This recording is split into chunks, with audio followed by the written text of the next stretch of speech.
Friends, इस video में हम लोग डिस्कस करेंगे लाइफ प्रोसेसेस चैप्टर के पार्ट 3 के बारे में। इसमें हम समझेंगे रेस्पिरेशन क्या होता है, इसके कितने टाइप्स हैं। इससे पहले पार्ट 1 और पार्ट 2 पे मैंने वीडियो बना चुका हूँ। अगर आप लोगों ने वो वीडियो नहीं देखी है तो ऊपर आई बटन पर क्लिक करके वो वीडियो देख सकते हैं। तो चलिए वीडियो को शुरू करते हैं। इस वीडियो में हम ये सभी टॉपिक्स कवर अप करेंगे। पहला रेस्पिरेशन, फिर types of respiration, then aerobic respiration, then anaerobic respiration, human respiratory system and last में रेस्पिरेशन इन प्लांट्स। तो चलिए पहले रेस्पिरेशन से शुरू करते हैं कि क्या रेस्पिरेशन क्या होता है, रेस्पिरेशन को किस तरीके से हम डिफाइन कर सकते हैं। तो पहला पॉइंट है इसका, the process of releasing energy from food is called respiration. तो ऐसा प्रोसेस या वो प्रोसेस जिसमें फूड से एनर्जी रिलीज की जाती है, उस प्रोसेस को कहा जाता है respiration. Respiration is an oxidation reaction in which carbohydrate is oxidised to produce energy. Respiration एक ऑक्सीडेशन टाइप की रिएक्शन है जिसमें कार्बोहाइड्रेट को ऑक्सीडाइज किया जाता है, उसका ऑक्सीडेशन होता है एनर्जी को प्रोड्यूस करने के लिए। Mitochondria is the site of respiration. तो रेस्पिरेशन कहाँ परफॉर्म होता है, कौन सी वो साइट है? So mitochondria is the site. तो माइटोकॉन्ड्रिया के अंदर रेस्पिरेशन की प्रोसेस कंप्लीट होगी। The energy released is stored in the form of ATP.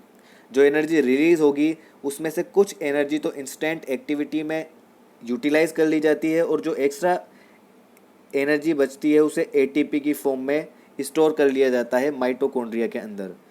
ATP की फुल फॉर्म है एडिनोसिन ट्राइफॉस्फेट। चलिए अब बात करते हैं रेस्पिरेशन की स्टेप्स के बारे में, या इसकी कितनी फेजेस होती है। तो there are 2 phases of respiration. पहला है गैसियस एक्सचेंज या ब्रीदिंग, सेकेंड है सेल्यूलर रेस्पिरेशन। तो ब्रीदिंग में देखिए, intake of oxygen from the atmosphere and release of carbon dioxide. तो ऑक्सीजन को एटमॉस्फेयर से इनटेक करना और कार्बन डाइऑक्साइड को रिलीज करना, इस प्रोसेस को कहा जाता है ब्रीदिंग। नेक्स्ट है cellular respiration, breakdown of simple food in order to release energy inside the cell.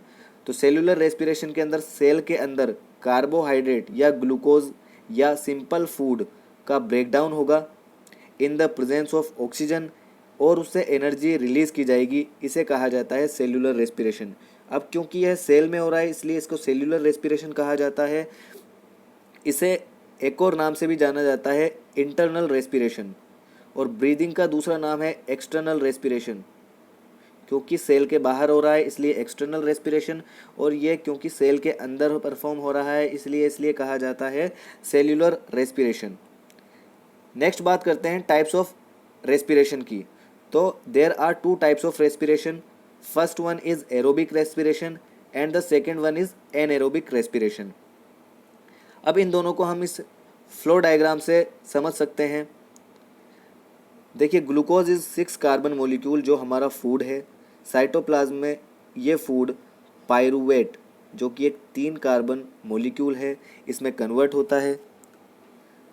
अब ये 3 तरीके से रेस्पिरेशन होता है। पहला है एब्सेंस ऑफ ऑक्सीजन। ऑक्सीजन की एब्सेंस में यह इसे कहा जाता है एनएरोबिक रेस्पिरेशन। इसमें जो प्रोडक्ट्स बनते हैं वो बनते हैं ethanol, carbon dioxide and energy. और एनएरोबिक टाइप की एनर्जी जो है वो बहुत लेस अमाउंट में प्रोड्यूस होती है, बहुत कम अमाउंट में एनर्जी बनती है। इसका एग्जांपल है यीस्ट। फिर आता है लैक ऑफ ऑक्सीजन। ऑक्सीजन की कमी से जो रेस्पिरेशन होता है उसमें प्रोडक्ट बनता है लैक्टिक एसिड एंड एनर्जी। इसमें भी जो एनर्जी बनती है वो लेस अमाउंट में बनती है, कम बनती है। एग्जाम्पल है मसल सेल्स। जब कभी हम हैवी वर्कआउट या एक्सरसाइज करते हैं तब हमारी मसल सेल के अंदर लैक्टिक एसिड बनने लगता है, जिससे हमें थकान महसूस होती है और हमारी मसल्स में पेन होने लगता है। उसका रीज़न क्या है? Lactic acid. और जो एनर्जी बनती है वो कम बनती है। नेक्स्ट है एरोबिक रेस्पिरेशन, जो ऑक्सीजन की प्रेजेंस में होता है। इसमें जो प्रोडक्ट बनते हैं वो कार्बन डाइऑक्साइड, वाटर और एनर्जी बनते हैं, और इसमें जो एनर्जी बनती है वो हाई अमाउंट में बनती है, और ये रेस्पिरेशन परफॉर्म होता है माइटोकॉन्ड्रिया के अंदर। आगे बात करते हैं एरोबिक एंड एनएरोबिक रेस्पिरेशन के डिफरेंस के बारे में कि क्या क्या डिफरेंस है तो होता है एरोबिक एंड एनएरोबिक रेस्पिरेशन में। तो पहले देखते हैं takes place in the presence of oxygen. तो जो एरोबिक रेस्पिरेशन है वो ऑक्सीजन की प्रेजेंस में परफॉर्म होता है। एनएरोबिक रेस्पिरेशन ऑक्सीजन की एब्सेंस में परफॉर्म होता है। एरोबिक रेस्पिरेशन माइटोकॉन्ड्रिया के अंदर होता है और एनएरोबिक रेस्पिरेशन साइटोप्लाज्म के अंदर होता है। एरोबिक रेस्पिरेशन के अंदर जो प्रोडक्ट्स बनते हैं वो है कार्बन डाइऑक्साइड एंड वाटर, और एनएरोबिक रेस्पिरेशन में जो प्रोडक्ट बनते हैं वो है एल्कोहल या लैक्टिक एसिड। अगर कंप्लीटली एब्सेंस है ऑक्सीजन तो बनेगा एल्कोहल, और अगर ऑक्सीजन की कमी है या लैक ऑफ ऑक्सीजन है तो उसमें बनता है लैक्टिक एसिड। एरोबिक रेस्पिरेशन में हाई अमाउंट में एनर्जी रिलीज होती है और एनएरोबिक रेस्पिरेशन में लेस अमाउंट में एनर्जी रिलीज होती है। अब बात करते हैं ह्यूमन रेस्पिरेटरी सिस्टम के बारे में। देखिए इस डायग्राम में आपको ह्यूमन रेस्पिरेटरी सिस्टम के ऑर्गन्स नज़र आ रहे होंगे। तो ह्यूमन रेस्पिरेटरी सिस्टम स्टार्ट होता है नोस्ट्रिल से। It is the outer most part of human respiratory system, nostril.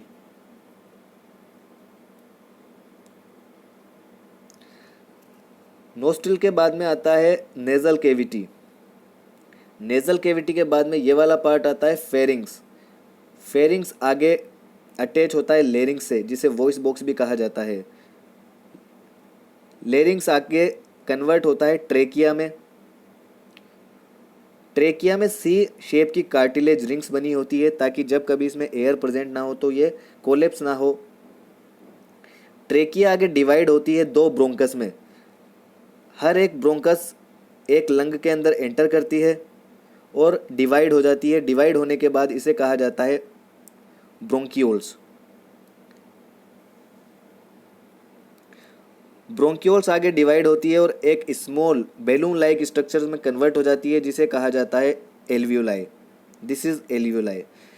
Alveoli के सराउंडिंग में बहुत थिन ब्लड वेसल्स प्रेजेंट होती है जिन्हें कहा जाता है ब्लड कैपिलरीज, और यही वह साइट होती है जहाँ पर एक्चुअली गैसियस एक्सचेंज होता है। कार्बन डाइऑक्साइड ब्लड से एल्वियोलाई में जाता है और एल्वियोलाई से ऑक्सीजन ब्लड के अंदर आता है और ब्लड के थ्रू पूरी बॉडी में डिस्ट्रीब्यूट कर दिया जाता है।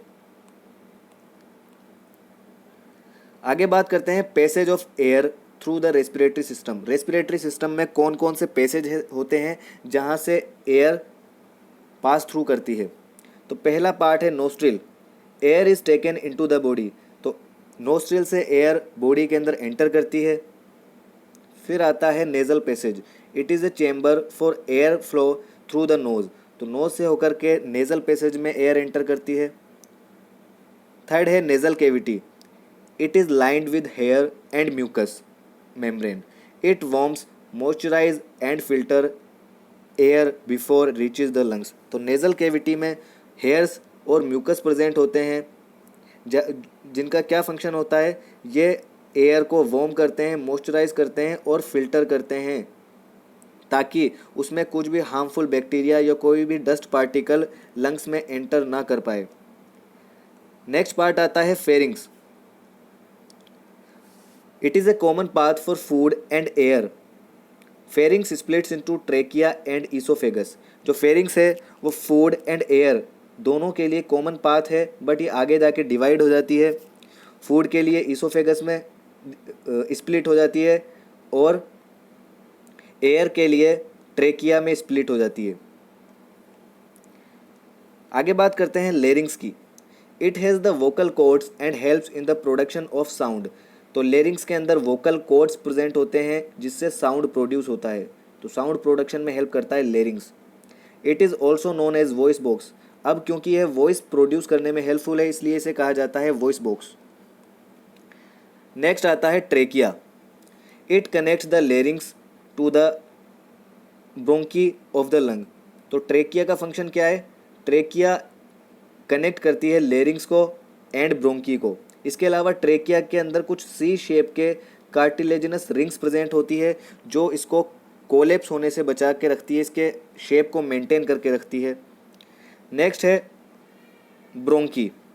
Trachea divides into bronchi, trachea divide होती है आगे जाके दोनों लंग्स के अंदर ब्रोंकी, तो ये वाला पार्ट ब्रोंकी कहलाता है और एक को बोलते हैं bronchus. Trachea divides into bronchi, each bronchus enters into one lung, तो हर एक ब्रोंकस एक एक लंग में एंटर करती है। नेक्स्ट है bronchioles, bronchi gets divided when they enter to lung and are called bronchioles, तो ये जो ब्रोंकस थी ये आगे डिवाइड होती है, डिवाइड होने के बाद इसको कहा जाता है ब्रोंकियोल्स। नेक्स्ट है alveoli, they are small balloon like structures. अब एल्व्यूलाई किससे बनती है, ब्रोंकियोल्स आगे डिवाइड होती है और डिवाइड होने के बाद में एंड होती है एक स्मॉल बैलून लाइक स्ट्रक्चर्स में जिसे कहा जाता है alveoli. They allow oxygen and carbon dioxide to move between the lung and the blood stream, और यहाँ पे carbon dioxide and oxygen blood stream और लंग्स के अंदर गैसियस एक्सचेंज परफॉर्म करते हैं। Blood capillaries, they are the site of the transfer of gaseous exchange. अभी मैंने आप लोगों को बताया कि एल्व्यूलाई के surround, this is alveoli and alveoli के सराउंड ब्लड कैपिलरीज प्रेजेंट होती है। Blood capillaries thin blood vessels होती है जहाँ पर एक्चुअल गैसियस एक्सचेंज होता है। ब्लड से कार्बन डाइऑक्साइड एल्व्यूलाई में जाती है और एल्व्यूलाई से ऑक्सीजन ब्लड के अंदर एंटर करती है। अब बात करते हैं टेरेस्ट्रियल ऑर्गेनिज्म की, किस तरीके से टेरेस्ट्रियल ऑर्गेनिज्म के अंदर रेस्पिरेशन होता है। They use atmospheric oxygen for respiration, तो जितने भी टेरेस्ट्रियल ऑर्गेनिज्म हैं वो क्या करते हैं, एटमॉस्फेयर से ऑक्सीजन को यूज़ करते हैं अपने रेस्पिरेशन के लिए। एक्वेटिक ऑर्गेनिज्म, अब बात करते हैं जो एक्वेटिक ऑर्गेनिज्म है जो पानी में रहते हैं वो किस तरीके से रेस्पिरेशन करते हैं। They use dissolved oxygen for respiration, तो वो उस ऑक्सीजन का यूज़ करते हैं जो वाटर के अंदर डिजोल्व होती है और अपना रेस्पिरेशन परफॉर्म करते हैं। अब बात करते हैं रेस्पिरेशन इन प्लांट्स की, किस तरीके से रेस्पिरेशन होता है प्लांट्स के अंदर। Respiration in plants is simpler than the respiration in animals, तो प्लांट्स में रेस्पिरेशन काफ़ी सिंपल होता है as compare to animals. Gaseous exchange occurs through, तो इन तीन स्ट्रक्चर से गैसियस एक्सचेंज होता है प्लांट्स के अंदर। पहला है स्टोमेटा जो लीव्स में प्रेजेंट होते हैं, तो लीव्स में स्मॉल स्मॉल पोर्स प्रेजेंट होते हैं जिन्हें कहा जाता है स्टोमेटा, वहाँ से गैसियस एक्सचेंज होता है। लेंटिसल्स इन स्टेम, स्टेम के अंदर जो स्मॉल पोर्स प्रेजेंट होते हैं उन्हें लेंटिसल्स कहा जाता है। स्टेम के अंदर जो स्मॉल पोर्स प्रेजेंट होते हैं उन्हें लेंटिसल्स कहा जाता है। स्टेम के अंदर गैसियस एक्सचेंज लेंटिसल्स के थ्रू होता है। नेक्स्ट है general surface of the root, अब कुछ रूट्स जो सोइल से बाहर आ जाती है रेस्पिरेशन के लिए उसकी जनरल सरफेस से गैसियस एक्सचेंज परफॉर्म होता है। आई होप आप लोगों को ये वीडियो पसंद आई होगी, अगर पसंद आई तो इसे लाइक करें, शेयर करें और हमारे चैनल को सब्सक्राइब करें। Thank you.